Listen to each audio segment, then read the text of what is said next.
مجلس میں ذکر کر رہا تھا کہ لفظ شیعہ کو اتنا عجیب و غریب انداز سے پروپیگنڈ کیا گیا ہے کہ جیسے کسی بہت بڑے گناہ کا ذکر کیا جاتا ہو. شیعہ لوگ آتے ہی ان کے جبینوں بھاؤں اور پریشانیوں پر لانی لا جاتی ہیں. بس معلوم ایسا ہوتا ہے کہ سب سے برا لفظ یہی لگتا ہے. لفظ شیعہ سب سے زیادہ ان کو نادوا لگنے والا لفظ ہے. سب چیز برداشت کر لیں گے, رام سیوک کو بات بٹھا لیں گے, رام جی لال کو اپنے ساتھ رکھ لیں گے, کھا لیں گے, پی لیں گے, اسی سے جا کر کے نماز پر بیٹھ کر نماز پڑھ لیں گے. لیکن اگر انہیں معلوم ہو جائے کہ یہ شیعہ ہے تو اب کہنا شروع کریں گے کہ اس کے یہاں کا پینا بھی اس کے یہاں کا کھانا بھی صحیح نہیں ہے, اس کے یہاں کا پینا بھی صحیح نہیں ہے, یہ اس کے ساتھ تو بیٹھنا اٹھنا بھی صحیح نہیں ہے. عجیب بات ہے. قرآن نے کہا ہے کہ تم یہودہ اور نصارہ کو اپنا دوست نہ بناؤ, اور وہ کہتے ہیں کہ تم شیعوں کو دوست نہ بناؤ. عجیب سی بات ہے. یہ دور جاہلیت نہیں ہے. مسلمانوں ہوش کی لو, قرآن حکیم کی فکر کے انداز سے چلو. قرآن حکیم کیا پیغام دیتا ہے, قرآن حکیم کی بات کو مانو. تم قرآن حکیم کے ان یہودہ اور نصارہ کی طریقے سے اپنے علماء کی پوجا نہ کرو جو قرآن حکیم نے کہا اور انہوں نے اختیار کر لیا ہے احبار اور رہبان میں اربابن. انہوں نے اپنے رب کو ان کو اپنا رب مان لیا ہے من دون اللہ. اللہ کے علاوہ انہوں نے اپنے احبار اور یہودہ اور نصارہ نے اپنے علماء کرام کو اپنا رب مان لیا ہے. جب حضرت یہ قرآن کی آیت نازل ہوئی تو حضرت پیغمبر اسلام کے صحابی جو اس وقت مسلمان ہوئے تھے انہوں نے بڑے وقت سے سوال کر دیا, سرکار نے تو شاید تھا ابھی مذہب اسلام قبول کیا ہے, ہم نے کبھی اپنے علماء کرام کی پوجا نہیں کی, لیکن قرآن حکیم کی آیت کیوں کہہ رہی ہے؟ تو آپ نے ارشاد فرمایا کہ تم حضرت عیسیٰ کے پیغام کو اپنے علماء کے بیان کو حضرت عیسیٰ کے پیغام پر ترجیح دیتے ہو, انہیں کو اپنا سب کچھ جانتے ہو. حضرت عیسیٰ کی تعلیمات کو تم نے پس پش ڈال دیا ہے. پر یہ کیفیت مسلمانوں نے بنا رکھی ہے کہ پیغمبر اسلام کے پیغام کو پس پش ڈال دیا اور مولویوں کے پروپیگنڈے کے لیے وہ ہر بات کو تسلیم کرنے کے لیے تیار ہے. نماز جمعہ کا خطبہ ہو, چاہے وہ 5 پنجانہ نماز ہو, نماز جمعہ کا خطبہ ہو, چاہے وہ عید کی نماز ہو, چاہے وہ حج کی نماز ہو, چاہے ان کا کوئی بھی مقام ہو, بس ایک ہی دعوی ہے, ایک ہی بات ہے کہ شیعہ لفظ شیعہ سے نفرت کرو. یہی لفظ ایسا ہے کہ جو بہت مقبول ہے. اس کے لیے یہ تو سب سے بڑا مشرک ہے. اور ایک جہادی نے تو یہاں تک کہا تھا کہ جب ان سے کہا گیا کہ مسلمانوں کے اوپر ظلم نہ کرو تو انہوں نے کہا اگر کرنی ہے تو مشرکین اور کافرین سے جہاد کرو, انہیں کے لیے حکم ہے. تو انہوں نے کہا سب سے پہلے ہم اپنے پاکستان کی کا واقعہ, سب سے پہلے ہمیں پاکستان میں جو سب سے بڑے مشرک و کافر ہیں انہیں سے نپٹ لیں, اس کے بعد باہر کے مشرک و کافر سے نپٹیں گے. یعنی مسلمانوں کے بارے میں مسلمان کے بارے میں ایک تصور رکھے. تو میں قرآن حکیم سے پوچھنا چاہتا ہوں کہ قرآن حکیم تجھے یہ بتا دے کہ کیا لفظ شیعہ اتنا کراہیت کا ہے, کیا لفظ شیعہ جو ہے وہ قابل قبول نہیں ہے, کیا لفظ شیعہ جو ہے وہ اتنی برا لفظ ہے کہ جس کو قرآن حکیم نے بھی قبول نہیں کیا. تو قرآن پڑھ کر کہے گا کہ یہ نادان ہے, نادان. انہیں کیا معلوم ہے یہ جتنی مرتبہ لفظ شیعہ کو برا کہتے ہیں یہ خلیل اللہ کو برا کہتے ہیں. اس وجہ سے کہ حضرت نوح کے اللہ کو, اس وجہ سے کہ ذرا سورہ اجراء کو پڑھ کر تو دیکھو, اس میں تو معلوم ہو جائے گا کہ حضرت نوح کے لیے حضرت نوح پر جب ہم نے کہا سلام علی نوح فی العالمین, حضرت نوح پر سلام ہو, اور اسی آیت اسی سورے میں ہم نے حضرت ابراہیم کے لیے کہا ہے کہ من شیعته ابراہیم, حضرت ابراہیم جو ہے وہ شیعہ نوح سے ہے. یعنی ملت اسلامی میں اگر مسلمان ہو جانا کافی نہیں ہے, مسلمان ہو جانا اگر کافی ہوتا تو حضرت ابراہیم کو شیعہ لفظ استعمال نہیں کیا ہوتا. اس کے معنی یہ ہے کہ حضرت ابراہیم وہ پہلے اللہ ہے کہ جنہوں نے مسلمانوں کو اللہ کا عرفان کرانے کے لیے سورج اور چاند کو دلیل میں پیش کیا. یہ میرا رب نہیں ہو سکتا, یہ غروب ہوتا ہے, یہ میرا رب نہیں ہو سکتا, کیونکہ یہ غروب ہوتا ہے. حضرت خلیل نے بھی اللہ کا عرفان پیدا کیا. حضرت خلیل نے اللہ کا عرفان پیدا کیا, اللہ کا تعلق پیش کیا. حضرت خلیل کے ہی ذریعے سے خداوند کریم نے امت مسلمہ کا مسلمان کو مسلمان لفظ دیا, اسلام کا نام دیا. حضرت ابراہیم خلیل اللہ کی زبان سے ادا کیا. وہ خلیل جس کو یہ مراتب ملے ہوئے تھے اسے امام بھی بنایا. یعنی کوئی سا منصب ایسا نہیں ہے سوائے ختم رسالت کے جو حضرت خلیل اللہ کو نہ ملا. اس خلیل کے لیے لفظ شیعہ جب تک قدرت نے استعمال نہ کر لیا, حضرت ابراہیم شیعہ نے مجھے ہے تو اگر شیعہ لفظ اتنا ہی برا ہے تو مسلمانوں پہلے حضرت خلیل کو برا محضا ہو رہا ہے.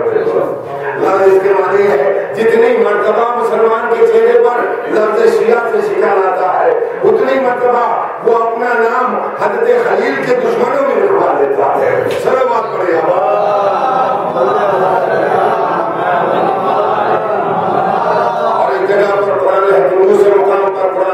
کرتا ہے کہ صرف خلیل ہی نہیں ہے شیعہ بلکہ لقد ارسلنا رسولنا, ہم نے رسول بھیجے تمہارے پاس, رسول بھیجے کہ شیعت اولین, شیعان اولین میں ہم انبیاء اجماع سبق میں ہم شیعہ بھیجتے رہے ہیں, شیعوں میں رسول بھیجتے رہے ہیں. اب سمجھو مسلمانوں شیعہ وہ ہے جس میں لقد من اللہ والمؤمنین کی سیاحت نازل ہوتی ہے کہ اللہ کا احسان ہے انہی مومنین کے اوپر کہ جس نے انہی میں سے رسول کو معبود پر رسالت کیا, اور انہی کے لیے قدرت کہتی ہے لقد ارسلنا رسولنا, ہم نے رسول بھیجے میں مقابلے کا میرے حبیب تو سے پہلے ہم نے نبی بھیجے ہیں جو شیعان اولین میں سے ہے. یعنی شیعان اولین اب شیعان انبیاء جو ہے, انبیاء اکرام کا مذہب جو ہے, انبیاء اکرام کا طرز زندگی جو ہے وہ شیعان انبیاء کا طرز زندگی جو ہے وہ شیعہ طرز زندگی ہے. اہل سنت و جماعت کی تاریخ پر تو نظر کیجیے گا. مسلمانوں کا حد تک انکار کرو گے قرآن حکیم میں نو مقامات پر شیعہ لفظ کا استعمال ہوا.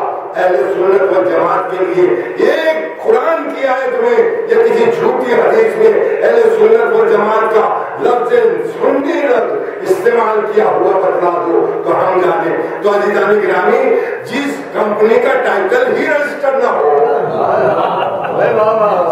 اس کمپنی میں تو ڈپلیکیٹ ہی مال ملے گا. اور ظاہر ہے جب انکوائری سیٹ اپ ہوتی ہے ڈپلیکیٹ کمپنیوں کے اوپر تو ذخیرہ تو جاتے ہی جاتا ہے, مالک بھی جیل جاتا ہے.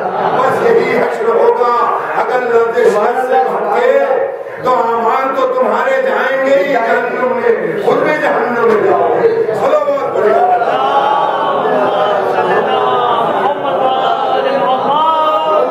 لقد ارسلنا رسولنا من قبلک, میرے حبیب ہم نے تمہیں شیعہ نہیں بنایا ورنہ جملہ نہ کہا ہوتا لقد ارسلنا رسولا من قبلک, میرے حبیب تجھ سے پہلے ہم نے نبیوں کو بھیجا ہے شیعان اولین میں. تو یہ عجیب نہیں کیا ہے. اب قرآن کہتا ہے, مسلمان کہتا ہے کہ پیغمبر اسلام اور ان کے چچا کافر تھے. قرآن نے کہا مکرو چہرو ایسی گفتگو نہ کرو, تم نے ہمیشہ ہمارے حرام کو, ہمارے حلال کیے ہوئے مال کو, ہمارے حلال کیے ہوئے قانون کو تم نے توڑا ہے. ہمارے آئین سے تم نے ہمیشہ سرکشی کی ہے, ہمارے قانون کو توڑتے رہے. ابو طالب صاحب ایمان نہیں تھے تو ہم تم سے سوال کریں گے. آنے والی تاریخ بھی پوچھے گی, قرآن بھی تم سے پوچھے گا کہ تم مجھے کب تک جھٹلاؤ گے. مسلمانوں میرا نام لے کر کے دنیا میں پروپیگنڈا بھی کرتے ہو اور میرے خلاف بغاوت بھی کرتے ہو. یہ بغاوت کھلی بغاوت ہے. قرآن نے کہا هو الذي بعث في الأميين رسولا منهم يتلو عليهم آياته ويزكيهم ويعلمهم الكتاب والحكمة. یعنی قرآن حکیم نے یہ هو الذي کیوں کہا؟ هو الذي کی ضمیر جو ہے کسی کی طرف رجع مرجعیت کر رہی ہے, کسی کی طرف اشارہ کر رہی ہے. اس کے معنی یہ ہے اس سے پہلے بھی یہ گفتگو ہو چکی ہے. هو الذي بعث في الأميين رسولا منهم, انہی میں سے رسول کو معبود پر رسالت کیا. وہ بارش کن میں سے کیا ہے؟ تو حضرت ابراہیم اور اسماعیل جب خانہ کعبہ کی دیواروں کو بلند کر چکے, وَإِذْ يَرْفَعُ الْقَوَاعِدَ مِنَ الْبَيْتِ إِبْرَاهِيمُ وَإِسْمَاعِيلُ رَبَّنَا تَقَبَّلْ مِنَّا میرے معبود جب ابراہیم اور اسماعیل نے خانہ کعبہ کی دیواریں بلند کر لی تو دونوں نے دعا کی پالنے والے ہمارے اس عمل کو تو قبول کر لے اور اس کے بعد دعا کرتے ہیں ربنا وجعلنا مسلمین اور معبود تو ہمیں مسلمانوں میں قرار دے ہمیں مسلم قرار دے اس کے بعد ارشاد پر دعا کرتے ہیں وہ ربنا من ذریتنا امتا مسلمۃ میرے معبود ہم انہیں میں سے میری ذریت میں سے ایک امت کو مسلمان قرار دے جو مسلمان ہو اور تو ہمیں وارنا مناسکنا وتب علینا انک انت التواب الرحیم تو ہمارے مقام ہماری بلندی اور عزت کو بتلا دے بیان کر دے ہمیں کیا ہمارے تیرے مقام تیرے نزدیک کیا مقام ہے کیا بلندی ہے کہ ایک مرتبہ خلیل اللہ نے پھر دعا کی ربنا وجعلنا فیہم رسولا منہم پالنے والے اس امت مسلمہ میں اس امت مسلمہ میں ایک نبی کو معبود و رسالت کرنا جو تیری کتاب کی تلاوت کرے اور جو تعلیم حکمت دے اور جو دعاؤں کو قبول کرنے والا ہے یہ ابراہیم اسماعیل نے دعا کی تھی ابراہیم و اسماعیل نے دعا کی ہے خلیل کی دعا اب سورہ جمعہ کو پڑھو وہ الذی بعث فی الامین رسولا منہم یہ ذات ہے وہ پاک جس نے اسی امت مسلمہ میں سے اسی امت مسلمہ میں سے رسول کو معبود و رسالت کیا جو ام القری کا رہنے والا ہے مسلمان لفظ امی کے معنی جاہل کے کہتا ہے ارے جاہل ابو جہل کی نسلیں ہمیشہ پیغمبر اسلام کو اگر جاہل نہیں کہے گی تو کیا کہے گی چونکہ پیغمبر اسلام کی دشمنی تو ابو جہل سے تھی اولاد ابو جہل ظاہر ابو کہتے ہیں باپ کو جاہلوں کا باپ جو ہے وہ ابو جہل تھا جاہل نبی کو جاہل کہے گا صلوات پڑھے گا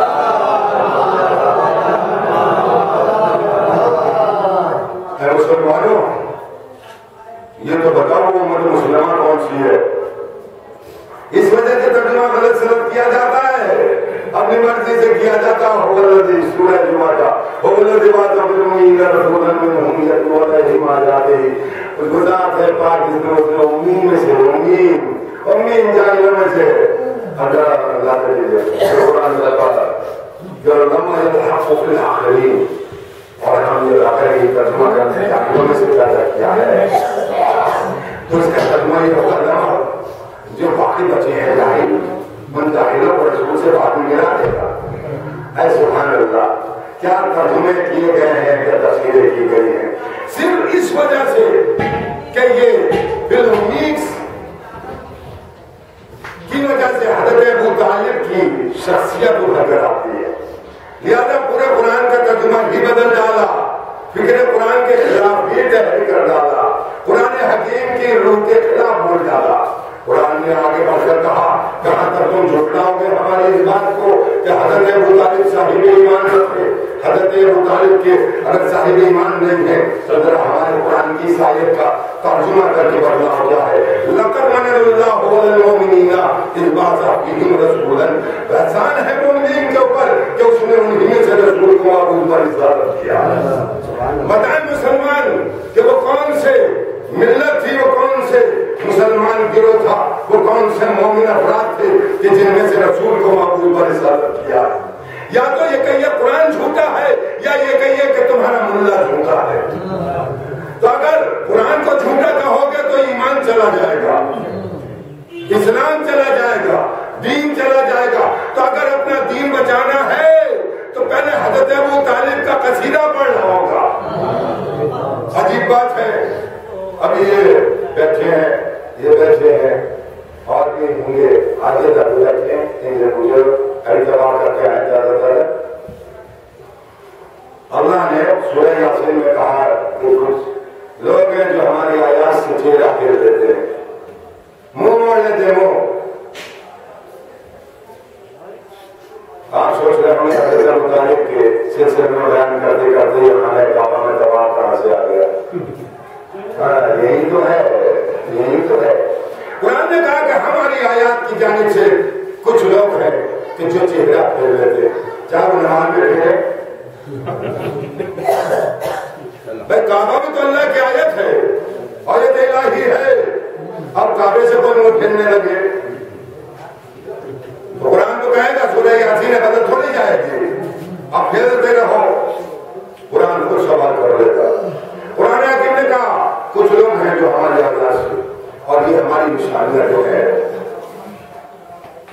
تعظیم کرنے والا ان کی تعظیم کرنے والا تقوی قلوب اس کے قلب کی طہارت و پاکیزگی کو تحسین کرتا ہے. اس کا قلب جس کا قلب پاک و پاکیزہ ہوگا وہ اللہ کی نشانیوں کی عزت و احترام کرے گا. اللہ کی نشانی کیا ہے؟ اللہ کی نشانی تو آیت ہے. آپ نماز آیت پڑھتے ہیں ذرا سے آپ طوفان آ جائے نماز آیت پڑھو اللہ کی نشانی. بارش زیادہ ہو جائے اللہ کی نشانی. سورج گہن ہو جائے اللہ کی نشانی. دو رکعت نماز پڑھ دو اللہ کی نشانی. یہ تو چھوٹی چھوٹی نشانیاں ہیں. بڑی نشانی خانہ کعبہ اللہ کا گھر, اللہ کا گھر جو مبارک بھی اور ہدایت بھی کرتا ہے عالمین کے لیے, جو ام القریٰ کے سرزمین پر ہے. اس میں کیا نشانی ہے؟ اس میں نشانی ہے مقام ابراہیم. مقام ابراہیم کیا؟ وہ لفٹ ہے جس کا کھڑے ہو گئے پتھر جو جنت سے آیا تھا حضرت ابراہیم کھڑے ہو گئے. وہ پتھر خود بلند ہوتا جاتا تھا, دیوانے جیسے بلند ہوتے جاتے, ابراہیم ایسے بلند ہوتے چلے جاتے. یہ اللہ کی نشانی. پتھر پر نقش گر گیا اللہ کی نشانی. سنگیسور اللہ کے جنت سے آیا ہوا پتھر ہے وہ اللہ کی نشانی ہے. اور کیا نشانی ہے؟ چاروں طرف ہے چوکور بنا ہوا بدلی کی نشانی ہے. یہ نشانی ہے کیا؟ کما ایک اور نشانی ہے جس پر حکومت کی پوری طاقت لگ گئی کہ شیشہ پلا کر اس دیوار کو بند کر دے جو ہم نے حیدر کے لیے کھولا تھا. اس در کو بند کر دے جس کے لیے ہم نے حیدر کے لیے کھولا تھا. شیشہ پلا دیا, میخے ٹھوک دے, اپنے گھر کی گھرا سے خون نکال دی. جب عاجز آ گئے تو کہا کہ اسی کو تو معجزہ کہتے ہیں. جہاں عاجز آ جائے, ارے محمد و آل محمد کا کردار تو وہ ہے, نام وہ ہے کہ جہاں پر کھڑے ہو جائے تو دنیا عاجز ہو جائے ان کے آگے بڑھنے سے. کہیں کیوں کے لیے ٹھوکی؟